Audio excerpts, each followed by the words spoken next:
दोस्तों, कोई चोर तभी चोर कहलाता है जब उसकी चोरी पकड़ी जाए, और अगर ना पकड़ी जाए तो वो छाती चौड़ी करके, यानी चोर छाती चौड़ी करके घूमता है। दरअसल कांग्रेस ने सेबी चीफ माधवीपुरी बुच पर खुलासा करने के एक दो दिन बाद ही 4 सितंबर को एक और विस्फोटक खुलासा किया। खबर है कि अडानी को फायदा पहुंचाने के चक्कर में मोदी जी ने सरकारी बैंकों को 74% का घाटा करवा दिया। एक और बड़ा स्कैम जो दिन दहाड़े सबके सामने हुआ, लेकिन किसी को भनक तक नहीं लगी।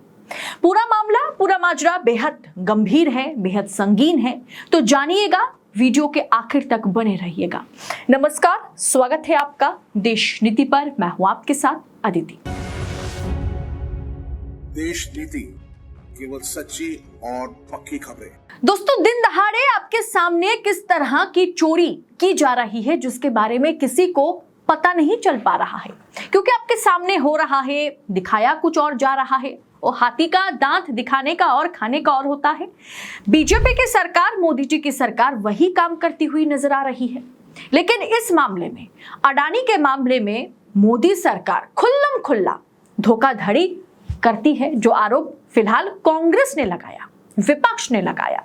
लेकिन आरोप को पूरी तरीके से समझने के बाद ये जो चार्ट है, जिन कंपनीज को अडानी ने खरीदा है, ये चार्ट और इसके ऊपर का जो हेडलाइन है ना, दी वायर का ये जो हेडलाइन है, जिसमें ये लिखा गया है कि किस तरह से 74% का घाटा, सरकारी बैंकों का घाटा मोदी जी ने खुद करवाया है।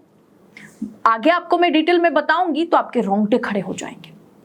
दोस्तों, कांग्रेस ने आरोप लगाया कि अखिल भारतीय बैंक कर्मचारी संघ, यानी all India bank employees association के ओर से, एसोसिएशन के आंकड़ों से पता चलता है कि सार्वजनिक क्षेत्र के बैंकों में वित्तीय संकट से बैंक जो है वो जूझ रही है। यानी सार्वजनिक क्षेत्रों के जो बैंक है, जो सरकारी बैंक है, वो वित्तीय घाटा यानी इकोनॉमिकल जो कंडीशन है उससे संकट में, उसमें ये तमाम सरकारी बैंक्स जो है जूझ रही है। 10 कंपनियों को अडानी ग्रुप द्वारा खरीदे जाने के बाद उन कंपनियों के अपने बकाये में 74% की कटौती की गई।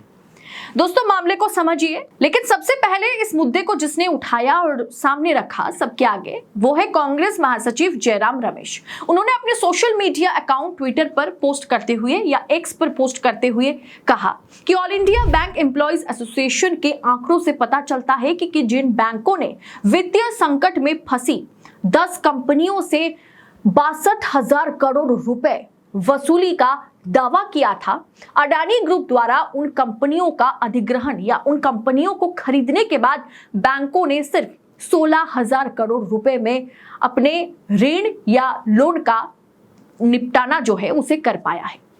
दोस्तों, 10 ऐसी कंपनियां हैं जिन पर 62,000 करोड़ का कर्जा था, यानी 62,000 उन्हें सरकार को, सरकारी बैंकों को चुकाना पड़ता।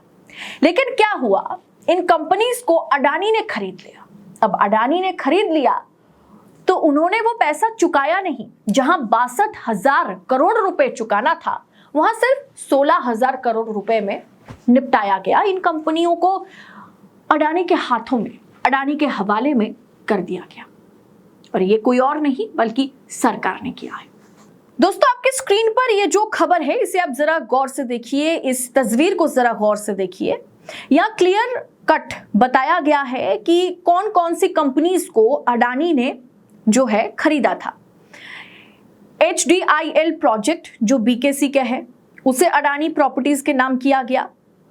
Radius estates and developers, national rayon corporation, Essar power MP limited, Dighi port limited, Lanco power, coastal energy limited, Aditya estates, Karaikal port, Korba west power company, ये सब को Adani properties, Adani good homes और अडानी पावर लिमिटेड ने खरीदा है।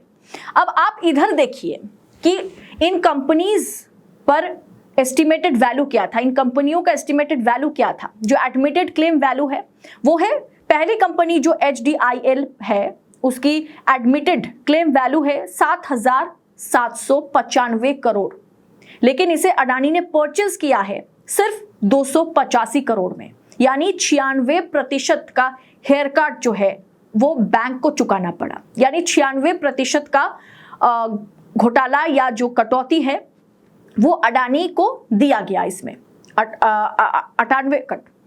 96% की कटौती सरकार द्वारा अडानी के लिए यहां पर किया गया है। इसके बाद अब रेडियस एस्टेट एंड डेवलपर्स को देख लीजिए, जो अडानी गुड होम्स ने इसे खरीदा। इसकी एस्टिमेटेड वैल्यू क्या रही? 1700 करोड़ रुपए। अडानी कंपनी ने इसे सिर्फ 76 करोड़ में खरीदा, यानी यहां पर भी हेयर कट जो है वो 96% का है। इसके बाद नेशनल रेयन कॉर्पोरेशन, जिसे अडानी प्रॉपर्टीज ने खरीदा, कुल कीमत जो है वो 1175 करोड़ का, जिसे अडानी ग्रुप ने सिर्फ 160 करोड़ में खरीदा। यानी यहां पर 86% हेयर कट बैंकों के लिए हुआ है। Acer power MP limited, Adani power limited ने इसे खरीदा और इसकी एडमिटेड क्लेम वैल्यू देखिए दोस्तों, 12,013 करोड़ रुपए। 12,000 करोड़ रुपए की एक कंपनी को अडानी ने सिर्फ 2,500 करोड़ में खरीदा। यानी यहां करीब करीब 79% हेयर कट बैंकों को करना पड़ा है। इसके बाद देखिए दीघी पोर्ट लिमिटेड, जो कि Adani port and SEZ limited ने लिया। एस्टिमेटेड वैल्यू जो है वो 3,075 करोड़ रुपए का है। इसे अडानी ने अब देख पा रहे हैं कि 705 करोड़ रुपए में खरीदा, यानी 77%। और इसी तरीके से लिस्ट जो है दोस्तों लंबी है। ये all India bank employees association का रिपोर्ट जो है, और जयराम रमेश दावा कर रहे हैं कि ये all India bank employees association का ये रिपोर्ट है, जहां पर हमने आपको दिखाया कि किस तरह से 10 कंपनियों को, जिन पर करीब करीब 62,000 करोड़ का कर्जा रहा, उसे जब अडानी ने टेक ओवर किया तो उन्होंने सरकार को सिर्फ 16,000 करोड़ ही दिया। बाकी पैसा कहां गया, क्यों छूट दी गई, ये तो सवालों के घेरे में है। खैर, ये माना जाता है कि अडानी को फायदा पहुंचाने के लिए मोदी सरकार खुल्लम खुल्ला किसी भी हद तक जा सकती है। दोस्तों, इस कथित आंकड़ों के माध्यम से खुलासा किया गया है कि कैसे सार्वजनिक क्षेत्रों के बैंकों पर आर्थिक रूप से तनाव, प्रेशर बनाने की कोशिश की गई। 10 कंपनियों से लगभग जहां 62,000 करोड़ रुपए इन्हें वापस लेना था, वहां उसे नॉन प्रॉफिटेबल करके बाहर बेच दिया गया, अडानी को बेच दिया गया। तो जयराम रमेश सवाल करते हैं, विपक्ष सवाल करता है कि नॉन बायोलॉजिकल प्रधानमंत्री के पसंदीदा बिजनेस ग्रुप द्वारा इन कंपनियों के अधिग्रहण के बाद उन्हें 16,000 करोड़ रुपए पर ही समझौता करना पड़ा। उन्होंने तंज कसते हुए कहा कि अर्थव्यवस्था की संगीन भाषा में कहें तो यह बैंकों द्वारा लिया गया 74% हेयर कट है। कांग्रेस लगातार अडानी समूह के, अडानी ग्रुप के खिलाफ आरोपों को लेकर के केंद्र की भाजपा सरकार पर लगातार हमलावर नजर आ रही है। कांग्रेस कुछ दिन पहले सेबी प्रमुख पर जिस तरह के खुलासे खुद कांग्रेस पार्टी के वरिष्ठ प्रवक्ता पवन खेरा ने किया था, उसके बाद भी सरकार चुप है। सरकार की ओर से कोई बयान सामने नहीं आया और ना ही सेबी चीफ से इस्तीफा मांगा गया।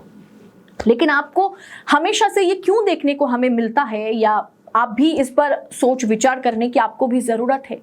ये हर चीज कैसे भी करके अडानी से लिंक्ड है। अडानी को फायदा पहुंचाने के लिए ये हुआ, अडानी को फायदा पहुंचाने के लिए सरकार ने इतनी जमीन दे दी, वन दे दिया, फॉरेस्ट डिपार्टमेंट से लगातार फाइलें, लगातार शिकायतें आने के बाद भी अडानी कंपनीज को आदिवासियों की जमीन पर कब्जा करने का पूरा अधिकार जो है नरेंद्र मोदी ने झारखंड में, छत्तीसगढ़ में दे दिया था। लेकिन इन खबरों को आप तक दिखाया नहीं जाता, या हमारे जैसे कुछ चुनिंदा चैनल ही ये खबरें आपको दिखाता है। और अभी आपने देखा कि किस तरह से 62,000 करोड़ का कर्जा जिन कंपनीज पर था, उन कंपनियों को अडानी ने खरीदा, इसीलिए उन्हें सिर्फ 16,000 करोड़ का पैसा देना पड़ा। बाकी एक तरह से आप कह सकते हैं कि फ्री में वो कंपनी लेके गए, और ले गए लेकिन सरकारी बैंकों को डुबा के गए। यानी सरकारी खजाने से पैसा निकाल के मोदी सरकार अडानी को दे रही है और अडानी हमारी सरकारी बैंकों को डुबा रहे हैं। आखिर ये नेक्सस किसके लिए काम कर रहा है, इसके पीछे कौन है, वजह क्या है? आखिर मोदी जी को अडानी के आगे इतना झुकना क्यों पड़ता है? आखिर ये रिश्ता क्या कहलाता है? ये सवाल जो विपक्ष उठाता है, सच में इसके जवाब ढूंढने की बेहद जरूरत है। लेकिन अब यकीन मानिए वो दिन दूर नहीं कि जब इसका जवाब भी हमें मिल जाएगा, क्योंकि अब 303 वाली सरकार नहीं, अब 240 वाली सरकार है। अब वोट किसी भी वक्त पहाड़ के नीचे जरूर आएगा। फिलहाल इस पूरे रिपोर्ट पर आपकी राय क्या है, कमेंट कर हमें जरूर बताइएगा। ऐसी तमाम खबरें देश नीति आप तक पहुंचा सके उसके लिए चैनल को सब्सक्राइब जरूर कीजिएगा, क्योंकि आपकी सहयोगिता से देश नीति आगे बढ़ रहा है और इसी तरह से हम चाहते हैं कि आपकी मदद से, आपके प्यार और भरोसे पर देश नीति हमेशा खड़ा उतर सके। बहुत बहुत शुक्रिया आपका। जय हिंद, जय भारत।